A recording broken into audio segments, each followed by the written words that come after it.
नमस्कार दोस्तों, स्वागत है आप लोगों का हमारे YouTube चैनल परीक्षा गुरु में।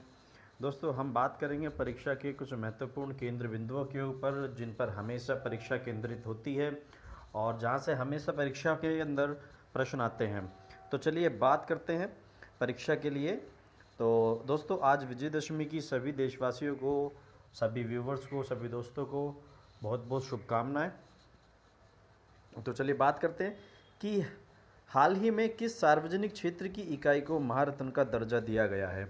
दोस्तों, ये सवाल ऐसा है जहाँ से हमेशा प्रश्न बनता है, क्योंकि ये सवाल ना सिर्फ जीके में जबकि ये रीजनिंग के सेक्शन को भी कवर करता है। क्योंकि रीजनिंग के अंदर जब असंगत छांटने वाला प्रश्न आता है, उसके अंदर वो कुछ कंपनियां देते हैं और उसमें हमें ये छांटना होता है कि कौन सी असंगत है। तो उसके अंदर सामान्यतः ये प्रश्न होता है कंपनियों के अंदर कि कुछ कंपनियां महारत्न होती हैं और कुछ कंपनियां महारत्न नहीं होती हैं।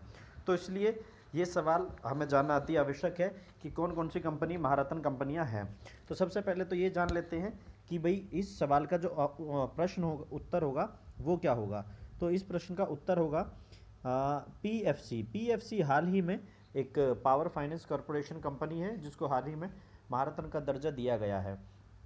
तो अब भारत के अंदर अभी तक, जैसे आप सब लोगों को पता है कि 10 महारत्न कंपनियां थीं और पीएफसी के जुड़ने के बाद अब टोटल 11 महारत्न कंपनियां हो गई हैं। तो अब कौन कौन सी महारत्न कंपनियां हैं उनको जानना अति आवश्यक है।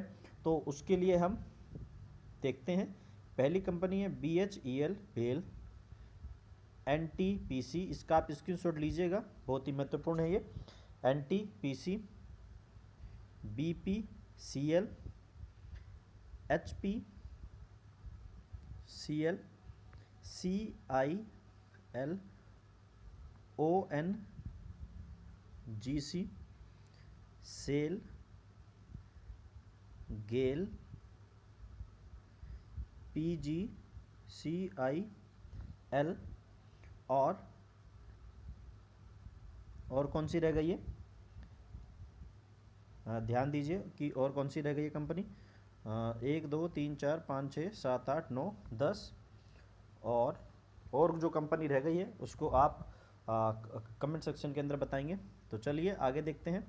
अब हमें ये जानना भी ज़रूरी होता है कि महारत्न कंपनी होने के लिए कौन कौन सी शर्तें होती हैं, किन कंपनियों को महारत्न कंपनी बोला जाता है। तो महारत्न कंपनियां बोलने के लिए जो मुख्य शर्तें हैं, सबसे पहला होता है कि उस कंपनी को नवरत्न कंपनी की सूची में सूचीबद्ध होना चाहिए, कि वो सबसे पहले तो नवरत्न कंपनी होनी चाहिए। उसी कंपनी को आगे चलकर महारत्न का दर्जा दिया जाता है जो पहले से नवरत्न सूची में होती है।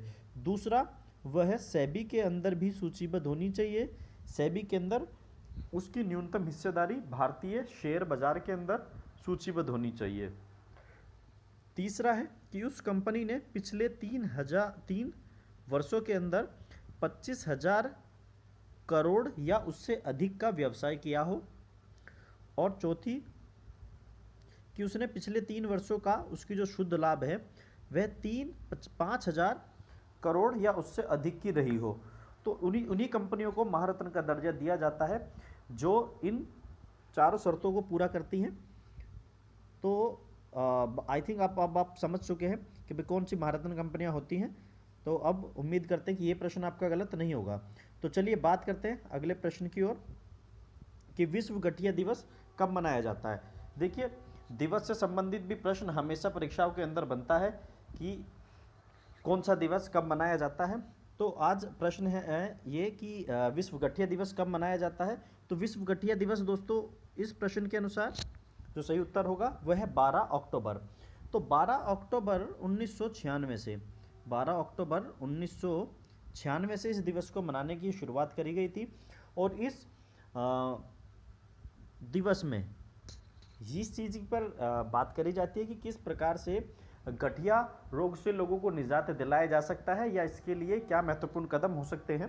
ठीक है, और इसके लिए इस बार की थीम है टाइम टू वर्क। ये बहुत महत्वपूर्ण है, थीम के ऊपर प्रश्न बहुत ज़्यादा बनते हैं। टाइम टू वर्क इसकी थीम है इस बार की।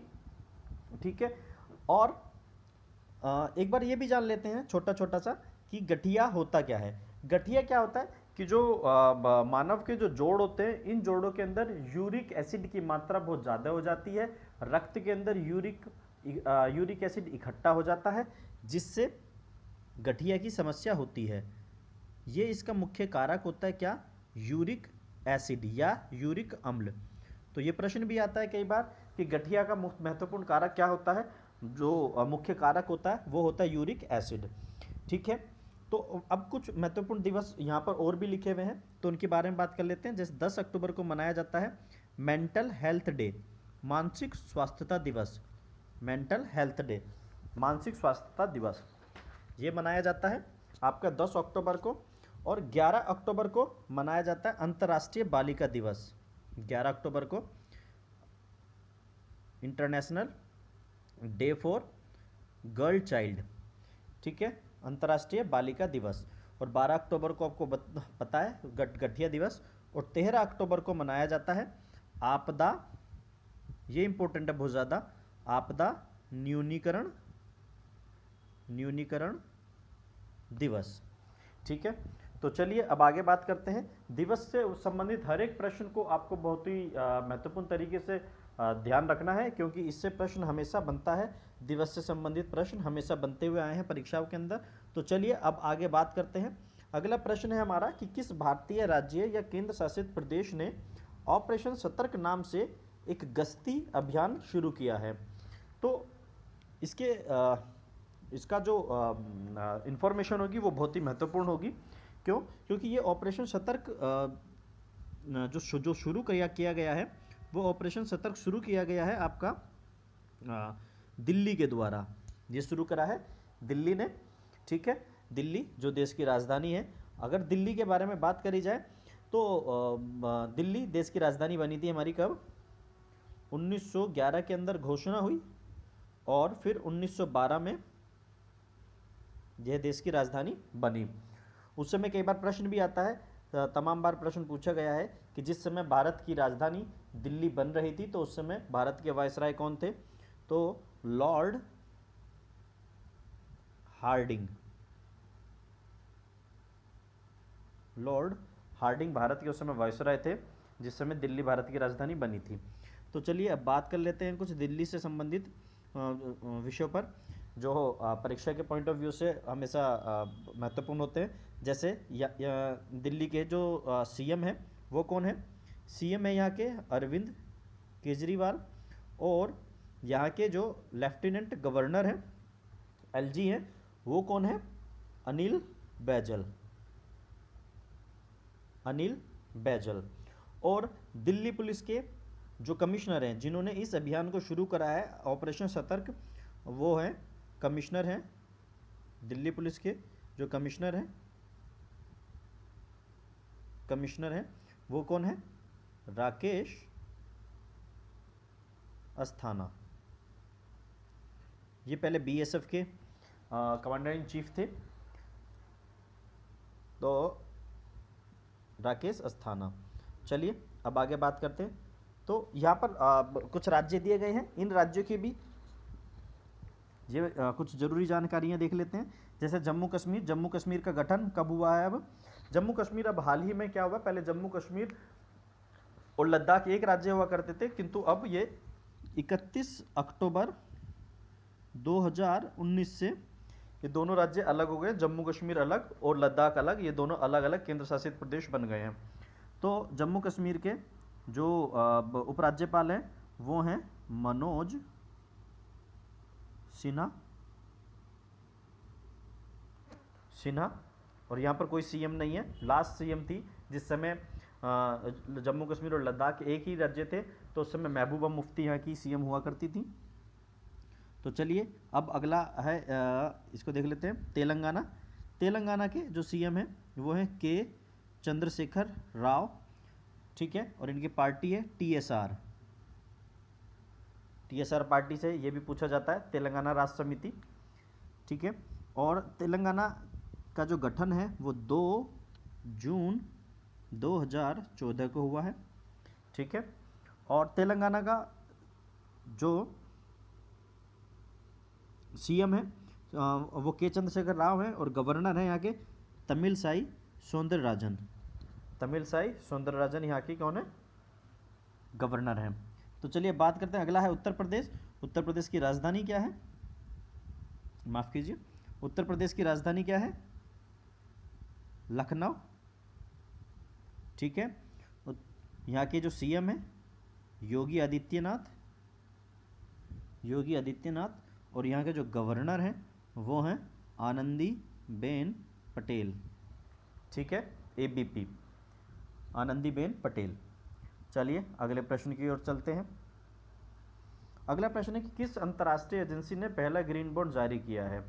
तो ग्रीन बॉन्ड जारी किया जाता है, क्यों किया जाता है, और अब किस संस्था ने ये ग्रीन बॉन्ड जारी किया है, तो इस सब विषय पे बात करते हैं। तो चलिए प्रश्न है कि भाई किस अंतर्राष्ट्रीय एजेंसी ने पहला ग्रीन बॉन्ड जारी किया है? तो अपना पहला ग्रीन बॉन्ड जारी करा है यूरोपीय संघ ने। यह यूरोपीय संघ का पहला ग्रीन बॉन्ड है। और ग्रीन बॉन्ड जारी क्यों किया जाता है?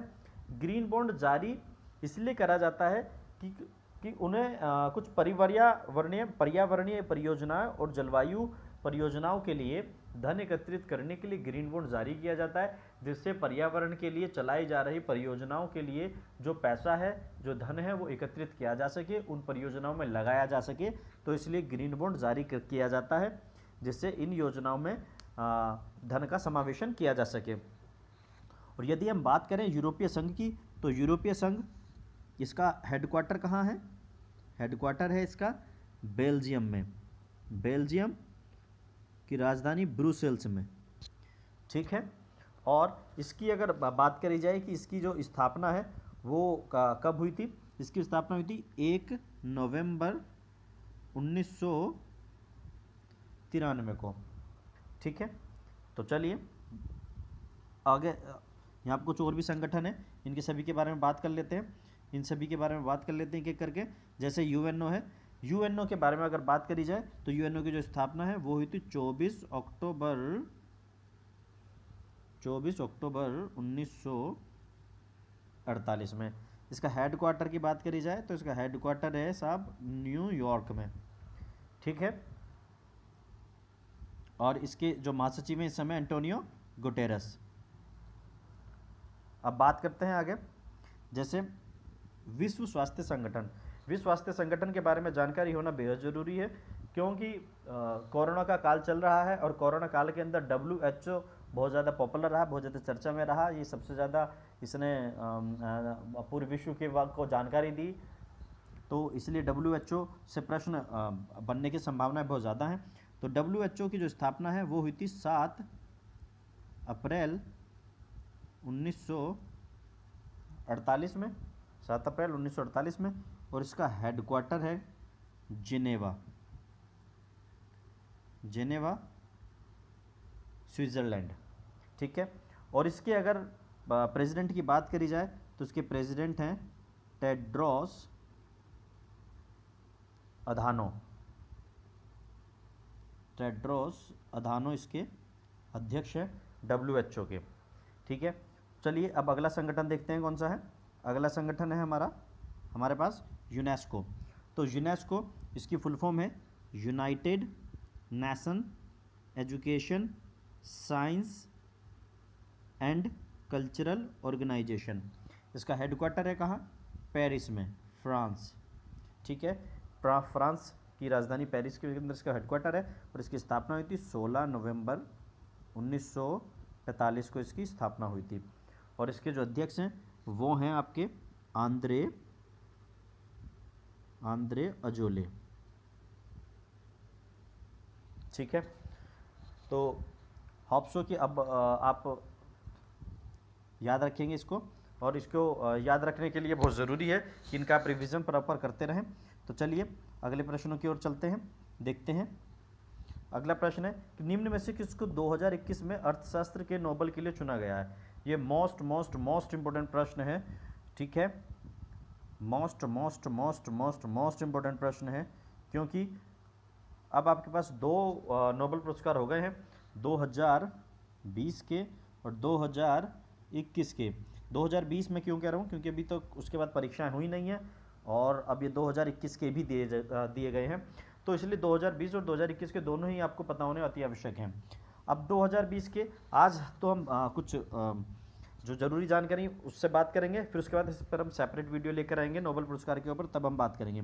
तो इसके भी विकल्प दिए गए हैं, David Card, Guido Imbens, Joshua Angrist. तो दोस्तों इन्हीं तीनों को ही ये पुरस्कार दिया गया है। इसका उत्तर होगा उपरोक्त सभी। ठीक है, अर्थशास्त्र का है तो आप इसको वैसे भी याद रख सकते हैं। पहला नाम है डेविड कार्ड, तो डेविड कार्ड अर्थशास्त्र से संबंधित है। ठीक है, गुइडो इम्बेंस, ठीक है, और जोशुआ एंग्रिस्ट, इसको आप याद कर सकते हैं कि भाई जोश में आकर डेबिट कार्ड से क्या कर दिया, गाइड ने इम्प्रेस जमा दिया। ठीक है, जो भी तरीका आपको अच्छा लगता है उस वैसे आप याद कर सकते हैं। ठीक है, अब अगर हम बात करें इसके बारे में, नोबल के बारे में, जैसे कि सब लोग जानते हैं कि अर्थशास्त्र, ये जो नोबल है, नोबल पुरस्कार शुरू हुए थे 1901 से। ठीक है, शुरुआत में ये दिया जाता था 5 क्षेत्रों में, और अर्थशास्त्र में दिया जाना शुरू हुआ 1968 के अंदर। उससे पहले मात्र 5 क्षेत्रों में दिया जाता था, अब वर्तमान में दिया जाता है 6 क्षेत्रों में। ठीक है, और ये दिया जाता है अल्फ्रेड नोबल के नाम पर। अल्फ्रेड नोबल के नाम पर नोबल पुरस्कार दिए जाते हैं। इन्होंने डायनामाइट की खोज करी थी, डायनामाइट का आविष्कार करा था। ठीक है, और डायनामाइट के आविष्कार करने के बाद इन्हें जब एहसास हुआ कि इसका जो प्रभाव है वो विश्व पर बहुत घातक भी हो सकता है, तो इसलिए उसकी वास्तविक विध्वंसक पावर के बारे में उन्हें बाद में जब एहसास हुआ तो उन्होंने टोटल 355 आविष्कार किए थे, और उन आविष्कारों से जो भी राशि उनकी आती थी उन्होंने उसको जमा करा था स्वीडिश बैंक के अंदर। ठीक है, और स्वीडिश बैंक में, और मरने से पहले 1896 में उन्होंने घोषणा की कि मेरे नाम पर जितना भी पैसा है उसके कुछ हिस्से से हमेशा उन लोगों को पुरस्कार दिया जाए जो देश में, जो विश्व में शांति लाएं, जो विश्व में मानवता के लिए काम करें, उनको ये पुरस्कार दिया जाए, और उन्हीं की धनराशि से यह पुरस्कार दिया जाता है। और आज इसकी जो धनराशि है उसके बारे में बात कर लेते हैं। वो दी जाती है $10 लाख। अगर रुपए में बात करी जाए तो लगभग 7 करोड़ रुपया ये दिया जाता है। तो दोस्तों उम्मीद करते हैं कि आपको हमारा लेक्चर पसंद आया होगा। यदि आपको हमारा लेक्चर पसंद आया है तो इसके बारे में हमें कमेंट सेक्शन में बताएं। यदि कोई सुझाव है तो वो भी हमें कमेंट सेक्शन में बताएं। उम्मीद करते हैं कि आपको ये सही पसंद आया होगा। पसंद आया है तो इसको लाइक करें, सब्सक्राइब करें, शेयर करें। Thank you very much. जय हिंद, जय भारत।